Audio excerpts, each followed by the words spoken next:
Eu não sei se eu vou ser assim tão carismático quanto o gatinho, mas eu vou tentar, tá? Não, é melhor não. No máximo um miado, olhe lá. Gente, boa noite. Aqui tá bom? Tá?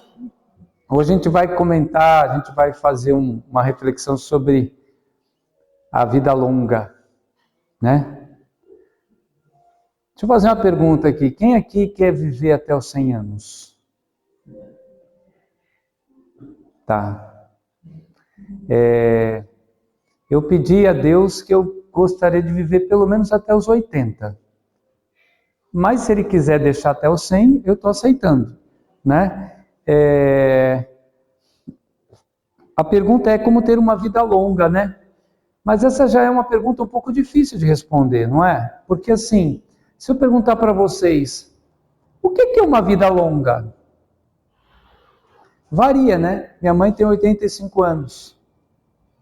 Quando minha mãe era jovem, qualquer pessoa de 70 anos era considerada uma pessoa muito idosa.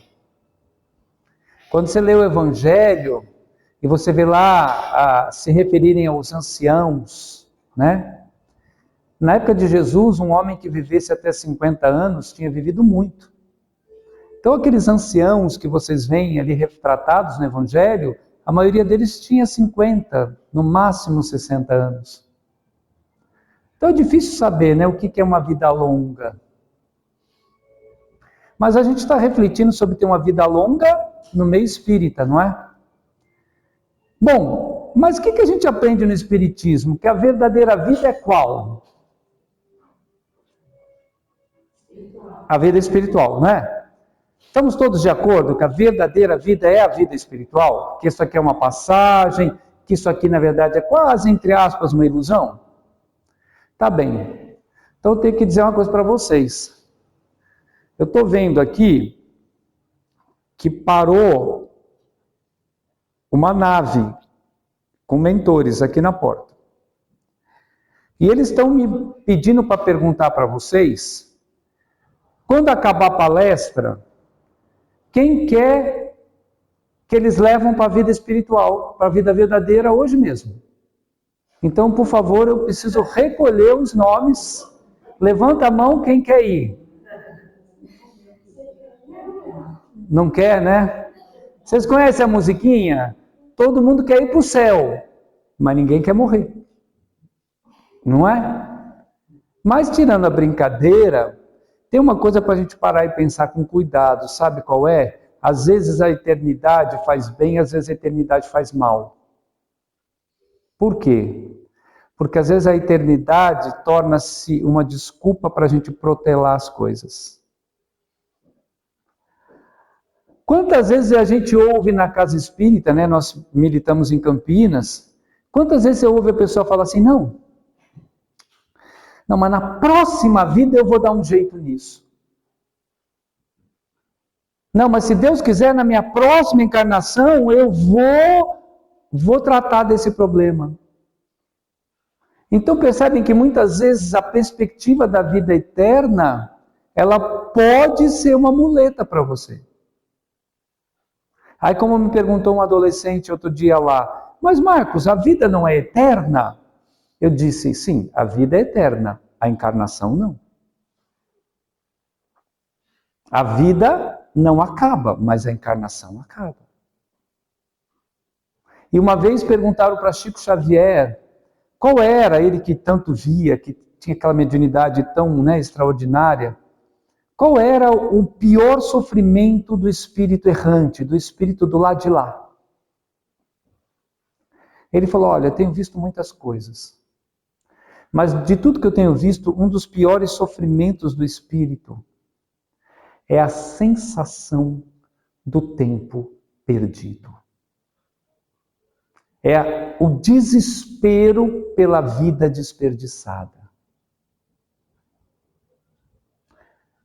Saber o que é uma vida longa é difícil, né? Pode ser 70, pode ser 80, por outro pode ser 90. Então é difícil chegar num acordo de qual é a vida longa. Mas uma coisa eu acho que todos nós estamos de acordo. E essa pandemia que nós passamos há muito pouco tempo, esse grande teste da humanidade, ele deixou claro o seguinte: a vida é frágil. A vida é um sopro. Eu trabalho com educação, sou professor universitário e diretor escolar. E me lembro de uma mãe que o marido contraiu o Covid, na pior fase, logo no seu início. E entre ele contrair e ele desencarnar, foram apenas 8 dias. Ela é uma mulher católica, com uma fé bem fortalecida. E me marcou muito porque ela me disse assim: Marcos, o que me estraçalha não é ele ter ido. Porque eu sei que a vida é eterna. Eu tenho certeza que nós vamos nos reencontrar. Eu disse: então, o que te leva a esse sofrimento? Ela falou assim: foi não ter podido dizer para ele o quanto eu o amava, o quanto eu era grata pelos 2 filhos que nós tivemos, o quanto eu era feliz pela vida que nós tínhamos. O que me estraçalha é ele ter ido sem que eu pudesse ter dito isso para ele. Marcos, eu só queria a chance de ter mais um dia. Aí eu pergunto para vocês, mas qual é o valor de um dia? Um único dia? Quantas e quantas pessoas, quantos e quantos doentes, quantos e quantos terminais no hospital, naquele grande teste que foi a pandemia, quantos não pediram a Deus um dia? E aí eu pergunto para vocês, qual é o valor de um dia? E quem nos diz é Jesus. Como sempre, né? Jesus tem várias passagens. Tem uma passagem que ele diz assim: façamos as obras do meu Pai enquanto é dia, porque a noite vem quando ninguém pode trabalhar. Quando Jesus ressuscita Lázaro, que a gente sabe não foi exatamente uma ressuscitação, mas é como está no Evangelho, ele vai para Betânia, né? Para quem não conhece, Jerusalém ficava num morro. No topo do morro ficava o templo. Então a Jerusalém era cercada por vales por todos os lados. De um lado tinha o vale do Guiena, do Guinom, que era o lixão, que é onde Jesus vai falar, que depois traduziram como inferno, mas quando Jesus fala vai queimar, era o lixão lá da cidade. E aí você tinha o templo aqui, você descia o morro, tinha um rio, você subia, era o quê? Era o Jardim das Oliveiras. Do outro lado do morro já era Betânia. Então Betânia ficava a 40 minutos a pé, mais ou menos, de Jerusalém. Toda vez que Jesus vinha a Jerusalém, ele ficava em Betânia, na casa de Marta e Maria. Bom, Jesus tinha voltado da Judeia, onde tinham tentado apedrejá-los. Jesus chega lá e tem todo aquele fenômeno que foi entendido como a ressuscitação de Lázaro. Nós espíritas sabemos que não se trata exatamente de uma ressuscitação, porque uma vez que o perispírito está desligado de fato, não tem como retornar, certo? Bom, mas o que nos importa aqui? Jesus acaba, ele vira para os discípulos, né, para os apóstolos, fala assim: bom, terminamos? Tá. Então agora vamos voltar para a Judeia. Imagina os apóstolos. Né? Tinham acabado de quase ser apedrejados na Judeia. Jesus vem e ressuscita Lázaro, aquela festa, né? Acho que os apóstolos estavam pensando, agora vai rolar um churrasco, agora vai ter um happy hour, hoje é festa. Aí Pedro, né? Pedro é sempre Pedro era o mais honesto, né? O mais transparente dos apóstolos. Eu acho que ele deve ter falado assim: Senhor, não é por nada não, é Judeia mesmo, é lá mesmo, lá onde acabaram de jogar pedra na gente, é para lá que a gente vai voltar? A gente está cansado. E Jesus vai dizer para ele assim, não são 12 as horas do dia? Caminhemos enquanto há luz. Porque quem caminha à noite não pode nada ver, tropeça, cai, ele vai dizer toda uma lição, né? Só para quem não, talvez não saiba, por que Jesus fala não são 12 as horas do dia? O judeu contava as horas de 12 em 12. Só que o dia começava após as 6 horas da tarde. Então, quinta-feira, 6:01, para eles já era sexta. Por isso que os soldados se apressam em ajudar a matar Jesus, porque ele tinha que morrer antes das 6 da tarde, porque no outro dia já era sábado, né, e não podiam. Então quando você vê lá no Evangelho assim, não sei se vocês lembram, tal coisa aconteceu na hora terceira. A hora terceira é 9 da manhã, porque são 2 períodos de 12. Tal coisa aconteceu na hora sexta, é meio-dia. Jesus morreu que horas? Não sei se vocês vão lembrar. Jesus morre na 9ª hora. Jesus morre algo como 3 horas da tarde. Mas para nós, o que importa de tudo isso? Se a gente está falando de uma vida longa, Jesus, ele sempre nos convida para entender a urgência do dia. Jesus sempre nos convida para entender o valor do dia. E por que eu acho que isso é tão importante para nós? Porque nós, me perdoem aí os mentores escondidos, mas nós temos uma capacidade, nós temos graduação, mestrado, doutorado, pós-doutorado na arte de procrastinar. Não é? É assim, ó. Eu pergunto para vocês, o que seria do regime, da dieta, se não fosse a segunda-feira? Você já viu alguém começar um regime no sábado? No domingo? Não, segunda-feira eu começo, segunda-feira dá um probleminha, não dá. Aí na terça você teve uma correria, não conseguiu comprar os legumes. Aí é quarta-feira, você fala assim, amor, já é quarta-feira, semana que vem eu começo. E aí você vai. E você vai. E você vai. E aí o que acontece? Chega a noite, onde não se pode caminhar. E a noite é uma metáfora para a morte, para o desencarne. E aí você é aquele espírito que acorda, a gente trabalha, um dos trabalhos da nossa casa é o encaminhamento de entidades que estão vagando, entidades que estão errantes. Quantas vezes eu já recebi entidade dizendo assim, pelo amor de Deus, eu não posso ir, eu tenho tanto para fazer, pelo amor de Deus, não me deixa ir agora, eu nem fiz...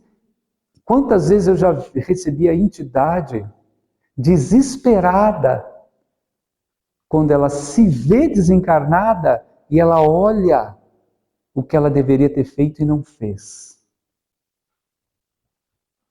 E aí ela entra em desespero.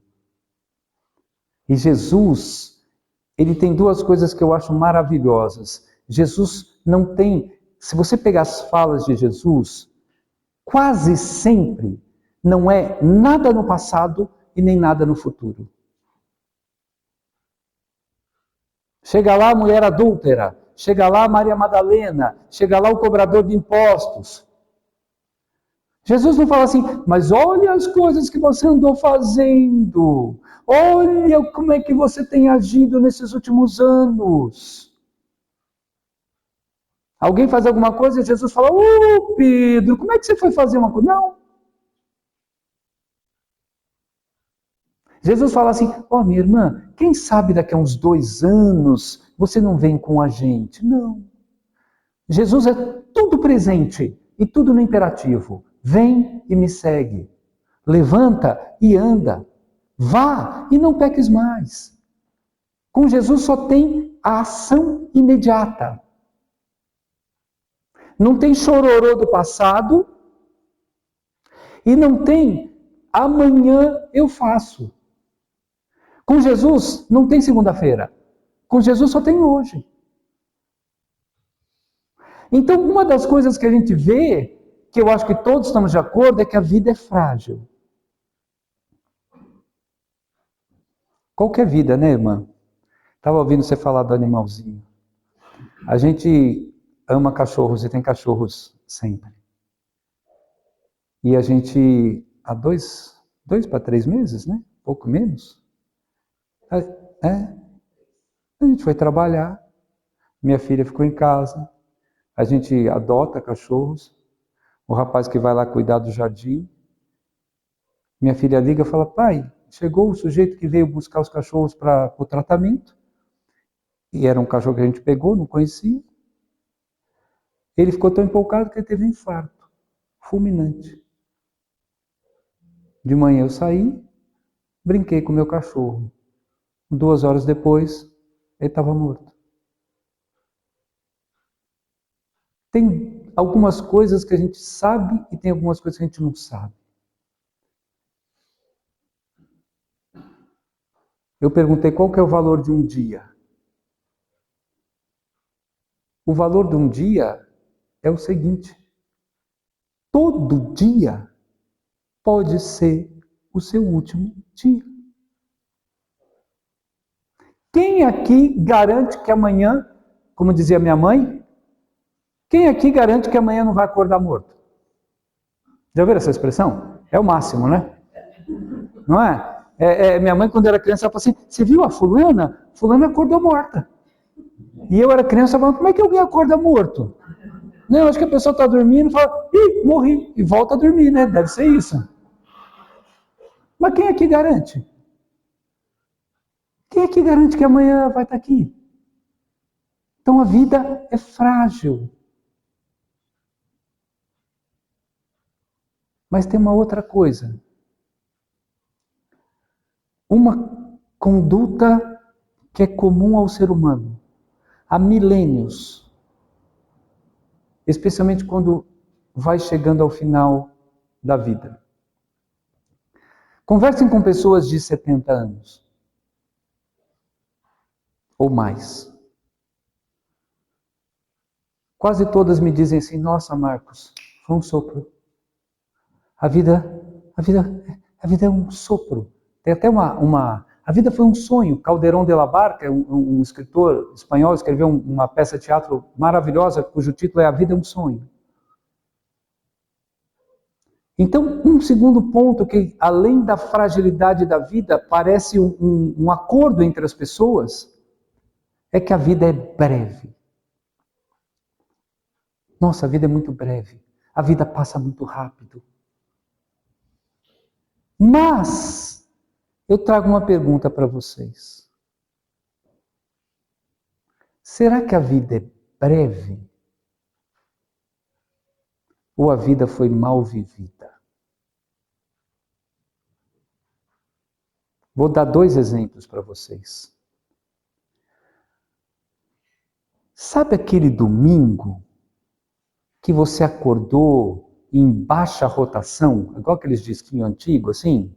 E aí você demorou para tomar café, aí você tinha combinado com a sua esposa que ia fazer tal negócio, não, vamos, daqui a pouco, aí não foi, aí veio a hora do almoço, aí você ia fazer o almoço bacana, mas vamos requentar um negócio que estava aqui, vamos passear à tarde, vamos, mas peraí que eu tenho alguma coisa.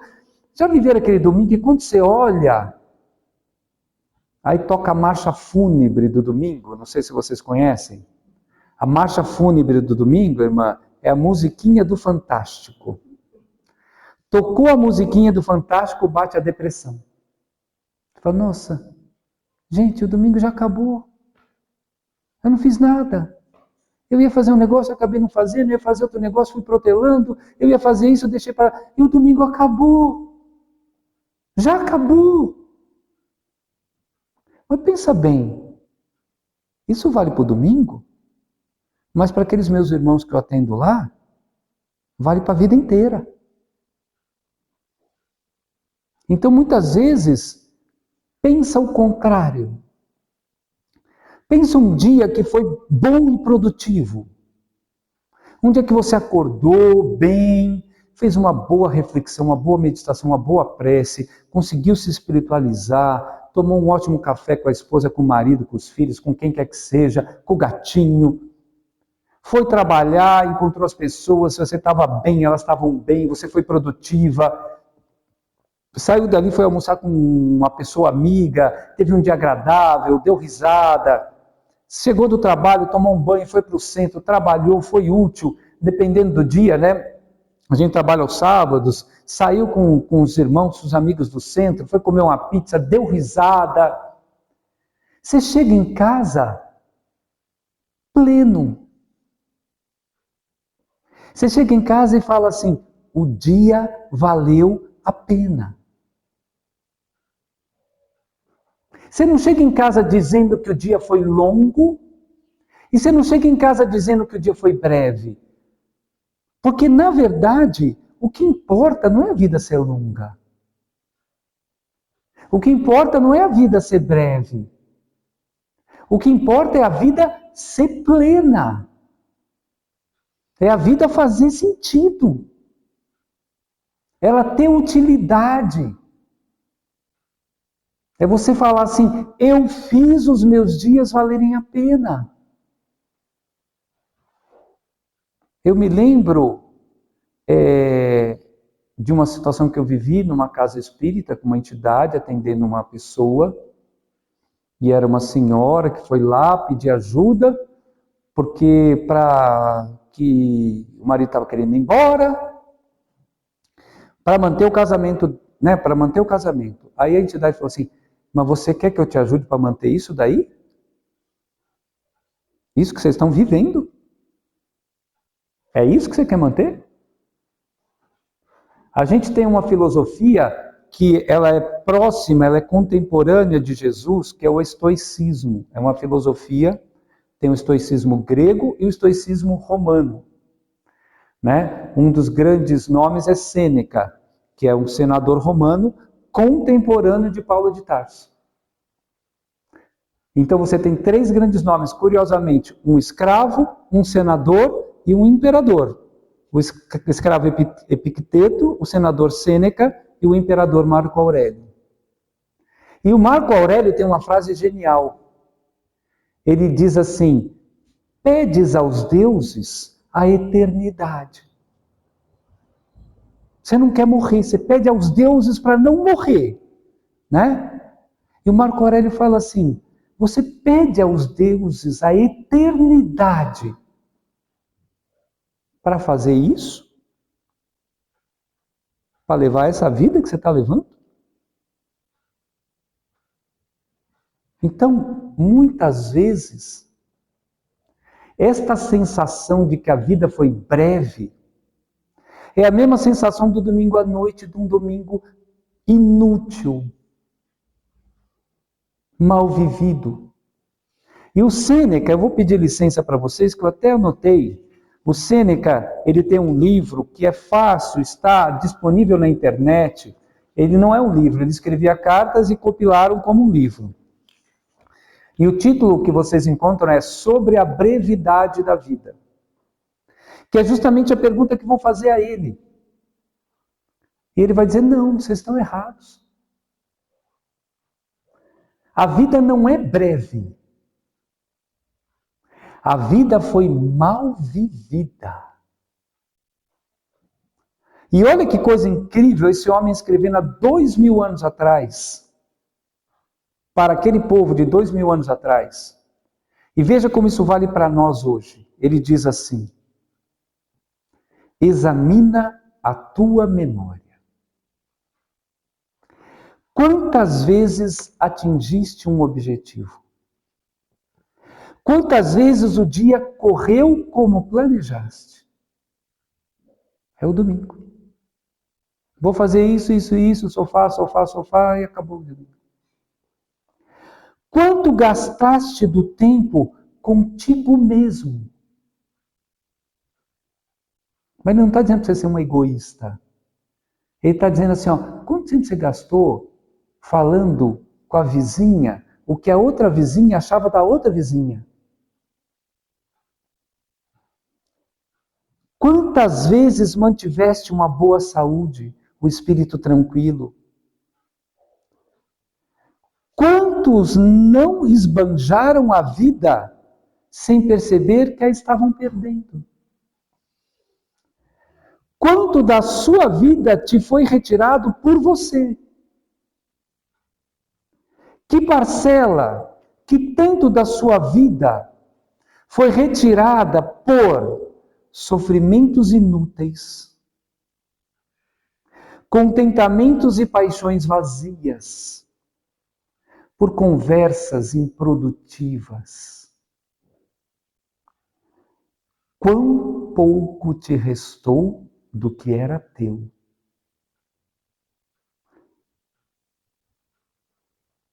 E aí ele vai dizer, e é uma pancada: faça isso e compreenderás, então, que morreste cedo.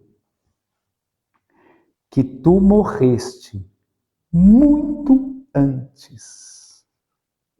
Vejam a profundidade. Ele está dizendo assim, não é agora que você está morrendo. Você morreu lá atrás.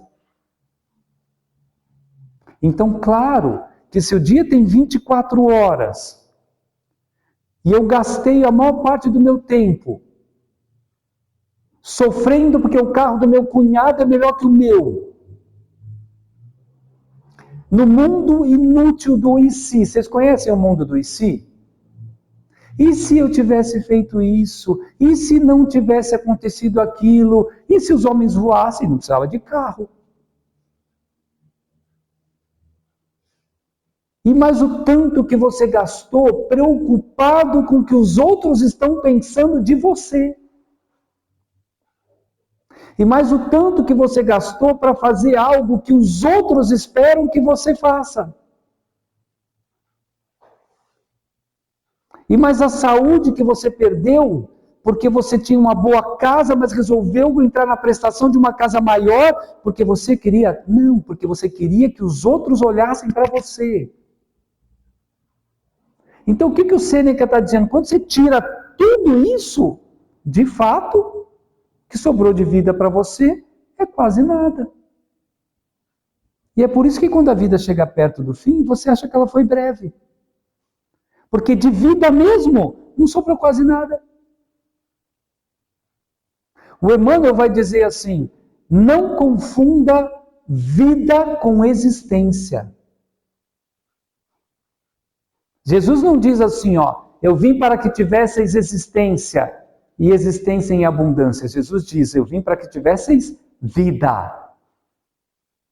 Existir, o Emmanuel tem um texto, recomendo, chama-se Existir. Existimos, aliás. E ele diz assim, existir, existimos todos. Eu existo, você existe, essa cadeira existe, o celular existe. Tudo que está presente na matéria existe. Mas a vida é a experiência digna da imortalidade. Você precisa de roupa, você precisa comer, você precisa de casa, você precisa pagar as contas. Mas isso é o que você precisa para realizar algo a mais. Mas para a maioria das pessoas, a vida é simples existência. Reparem, quantas vezes você consegue ter uma conversa um pouco mais profunda e produtiva com alguém?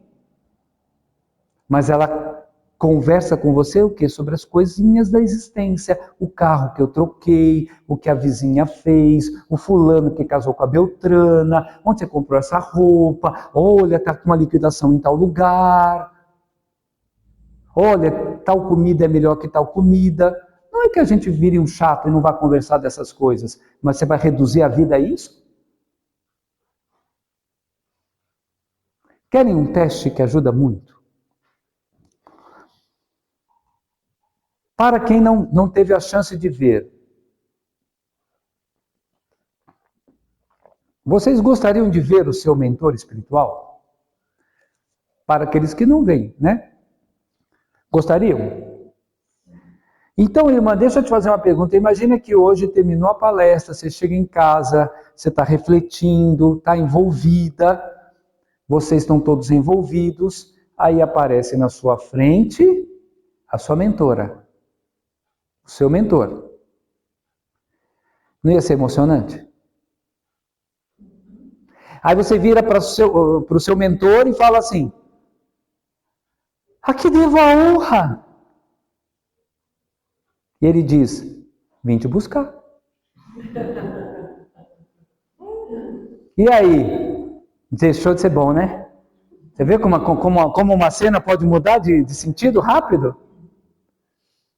Aí você fala, não, pelo amor de Deus, não, mestra, eu tenho muito o que fazer, não sei, não, me dá, não me leva agora. Aí o seu mentor fala assim, tá bom. 21 horas do dia 29 de junho de 2026.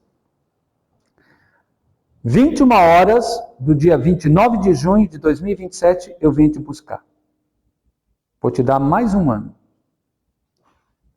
Imaginem que a partir de hoje, você tem mais um ano. Faça esse exercício, ele é muito produtivo. Chega na tua casa, um dia que você tiver com um pouco mais de calma, e pega uma folha em branco. Imagina que você tem mais um ano. Divide a folha no meio. Primeira parte, irmã. Que coisas, que condutas, que elementos eu imediatamente retiraria ou diminuiria da minha vida? Coluna da direita. Que coisas, que condutas, que elementos eu imediatamente colocaria ou aumentaria na minha vida a partir de agora? Deu para entender? Então tenho mais uma coisa para dizer para vocês. Se você encher a folha, sabe o que isso quer dizer? Que você está vivendo errado. Porque percebam que é como se no fundo a gente dissesse assim, ó, eu tenho que criar em você o sentimento de urgência para você parar e falar, peraí, será que eu estou vivendo do jeito certo? Será que eu estou vivendo a vida que vale a pena viver? Porque eu falei, o mentor pode chegar hoje e falar para você, você tem um ano. Mas você não tem garantia de ter nenhum dia. Agora, querem ver a diferença? Você imagina, não sei se vocês conhecem essa história da dona Ivone Pereira do Amaral, que ela ligou para o presidente da Federação Espírita e a secretária atendeu. Ela falou, não, eu queria falar com o fulano e tal. Ah, o presidente não está, dona Ivone. Não, é porque eu queria me despedir dele. Ah, ele não está. Ah, tá bom. Aí o presidente voltou, a secretária falou assim, então, a dona Ivone ligou, disse que queria se despedir do senhor. Aí ele falou, mas que eu saiba, ela não vai fazer nenhum congresso, ela não vai ter nenhuma viagem. E ele vai atrás dela. E ele falou assim, Ivone, você queria se despedir de mim? O que é? Ela falou, não, é porque ontem o doutor Bezerra apareceu para mim e ele disse que hoje ele vem me buscar. Então eu estou me despedindo das pessoas queridas. Agora, vai ter luz assim na esquina, né? Não sei vocês, se fosse eu, acho que eu passava o dia, oh meu Deus do céu, eu olhava no relógio a cada 5 minutos. Mas sabe o que é isso? É quem teve uma vida plena. É quem fez o que devia fazer. É quem viveu a vida que queria viver. Então tá bom. Acabou. Né? Paulo de Tarso, à beira da morte, preso, escreve para Timóteo. Muitos conhecem essa frase. Combati o bom combate. Cumpri a minha carreira. Guardei a minha fé. Estou pronto. Espero pelo galardão da justiça. E continua. Perceba o quão maravilhoso deve ser o sentimento de alguém que vê a morte se aproximar. Morte por decapitação. E consegue dizer, tudo certo. Eu combati o bom combate. Eu fiz o que devia. Eu não perdi a minha fé. E na verdade, você pode voltar, né, de trás para frente. Porque eu não perdi a minha fé, eu fiz o que devia e combati o bom combate. E ele vai em paz. Então a gente tem que parar e pensar assim, não é o quão longa a vida for que interessa. Porque o que vale eu te dar 10 anos, 20 anos ou 30 anos a mais para você falar da vida da vizinha? Ou para você passar o dia vendo uma fofoca de quem separou, de quem traiu o outro, de quem casou com o outro? Ou você passar 20, 30 anos olhando a roupa do outro se está bem arrumada, ou morrendo de inveja do carro do cunhado?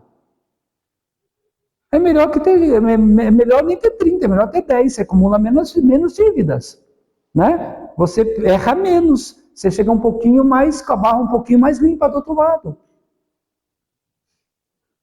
Então a gente tem que parar e pensar, né? O Emmanuel tem uma outra frase maravilhosa a respeito justamente disso, dessas pessoas que, o que será que vão pensar de mim?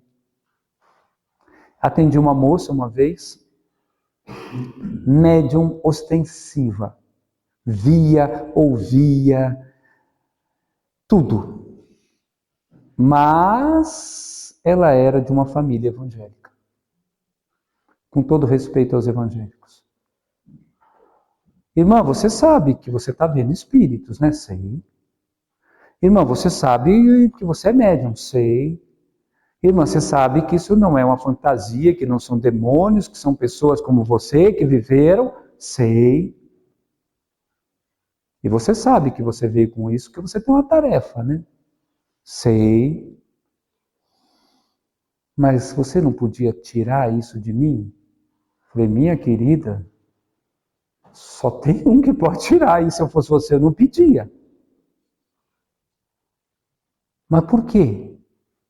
É que meus pais não vão aceitar isso nunca. A minha comunidade não vai aceitar isso nunca. Para eu viver isso, eu vou ter que sair do grupo que eu vivo. Eu vou sofrer preconceito. Ou seja, ela preferiu mentir para si mesma a vida inteira para ser aceita, para viver a conveniência. Ela teve medo. Emmanuel fala dessas pessoas, salvo engano, capítulo 132 do livro Fonte Viva, Tendo Medo. Ele diz assim, essas pessoas, em vida, se agarraram ao medo da morte. E na morte, confessam todo o medo que tiveram da vida. Quando essa mulher passa para o lado de lá, ela tem que se encontrar com o próprio espírito. Nosso dirigente, ele fala, né, o professor fala assim, você vai passar pela salinha do porquê. Que é uma hora que você está diante de si mesmo, perante as entidades superiores. E ele fala assim, nessa hora nem o seu mentor está do seu lado, é você perante Deus, manifestado nas entidades superiores. E ele falou, e nessa hora, você não vai se esconder atrás da mulher, atrás do marido, atrás do filho, atrás da profissão, atrás de nada. Nessa hora, você está nu. Você não fez porque você teve medo. Você não fez porque você foi preguiçosa. Você não fez porque foi conveniente. Aí isso vem à tona. Então, é muito melhor a gente fazer de outro jeito. Porque você tem dois caminhos. Você pode chegar no final da vida, como Paulo chegou, como a dona Ivone chegou, com a calma de quem fez o que deveria. Tem um livro chamado Os 5 Maiores Arrependimentos. É também disponível na internet, da Bronnie Ware. Quem é a Bronnie Ware, gente? É uma enfermeira australiana que trabalhou mais de 20 anos com cuidados paliativos. Ou seja, ela trabalhou mais de 20 anos com pessoas à beira da morte, à beira do desencarne. E ao longo desses 20 anos, ela foi colhendo dessas pessoas quais eram os principais arrependimentos que elas tinham. Perceba, você está diante de alguém que não pode fazer mais nada, que está ali num estado terminal de uma semana, um mês, quiçá, mas não tem mais o que fazer. E aí ela foi recolhendo. Respirem fundo, porque não é fácil. Primeiro arrependimento. Eu gostaria de ter sido mais fiel e verdadeiro comigo mesmo e não ter vivido a vida que os outros esperavam de mim. Primeiro arrependimento. Você imagina? Você chegar no fim da vida e você falar assim, ó, eu fui tudo menos eu mesma. Eu fui tudo que os outros queriam que eu fosse. Eu fui o que as pessoas esperavam que eu fosse. Segundo arrependimento.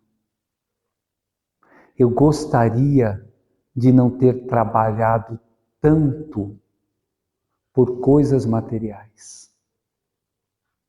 Perceba que é diferente de um Chico Xavier que trabalhou a vida inteira, de uma irmã Dulce, de uma dona Ivone. Essas pessoas não dizem eu gostaria de não ter trabalhado tanto, porque o que eles fizeram foi obra. É aquela pessoa que fala assim, eu gostaria de não ter me matado para comprar mais a terceira casa, para trocar de carro de 2 em 2 anos, para tudo que virar pó. Terceiro arrependimento. Eu gostaria de ter passado mais tempo com a minha família, com os meus amigos e com as pessoas que eu amo. E vejam como as coisas vão se encaixando. Se eu trabalhei tanto, é óbvio que eu não passei tanto tempo com a minha família. Mas eu deixei de passar esse tempo com a minha família por uma causa nobre? Eu deixei minhas filhas em casa porque eu estou no centro amparando o necessitado? Ou porque eu estou descobrindo um remédio para a humanidade? Ou não? Eu fiz tudo isso para comprar um carro maior que o outro, uma casa maior que o outro, eu ter mais dinheiro no banco.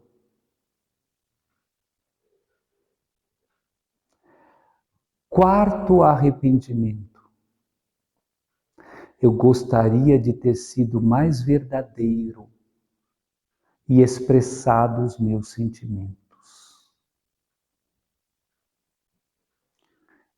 Uma vez eu lidei com uma situação de separação. Quase 20 anos de casados. E a esposa virou para mim e falou, Marcos, só agora eu estou conhecendo o verdadeiro fulano de tal. Já ouviram isso, né? Para pensar como algo está muito errado nessa frase. Como é que você pode viver 20 anos com uma pessoa sem conhecê-la? Mas há casais que vão desencarnar sem que um conheça o outro. Eu já lidei com situações de pessoa dizer, eu tenho muita dificuldade para falar isso para ele. Eu falo, não, mas conversa, tal. Aí você vai conversando com a pessoa no atendimento fraterno e você vai ver que ela quer dizer aquilo para o marido quer dizer aquilo para ela, mas não foi um negócio que aconteceu ontem. A pessoa fala para você, faz 10 anos que eu quero dizer isso para ele. E às vezes a pessoa desencarna sem que você tivesse dito. Perceberam que essas pessoas, elas cuidaram da existência, elas não cuidaram da vida. O último arrependimento é terrível. Eu gostaria de ter me permitido ser feliz. Eu gostaria de ter me permitido ser feliz. Ou seja, é a pessoa chegar no último momento e na lucidez ela fala assim: não foi culpa da minha esposa, não foi culpa do meu marido, não foi culpa dos meus pais, não foi culpa do meu vizinho, fui eu. Eu aceitei aquela situação. Eu não fui verdadeira comigo mesma. Eu não me permiti ser feliz. Eu vivi para um mundo de aparências, eu vivi para um mundo de facilidades, de conveniências. A minha vida bastou para os elementos da existência, a roupa, o carro, a comida, a festinha, e tudo isso é bom, tá? Não é que isso é ruim, mas isso não pode ser o significado da vida. E aí esta pessoa, evidentemente, ela vai chegar no fim da vida e vai falar o quê? Que a vida foi breve. Porque, de fato, de vida, só teve isso aqui. O resto, sabe o que foi? O que está nesse livro aqui, com o título Tormentos Voluntários. Volto ao texto do nosso mestre Sêneca. Quantas vezes gastaste tempo contigo mesmo? Quantas vezes mantiveste uma boa saúde e o espírito tranquilo? Quantos não esbanjaram a vida sem perceber que a estavam perdendo?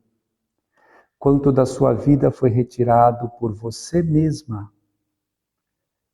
Que tanto da sua vida foi retirado por sofrimentos inúteis, paixões vazias e conversas improdutivas.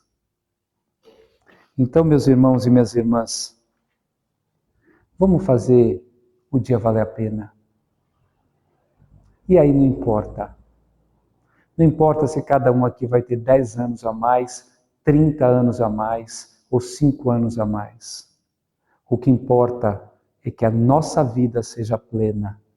O que importa é que a gente dê um significado a essa vida. O que importa é que a gente viva a verdade interior para poder viver a verdade exterior.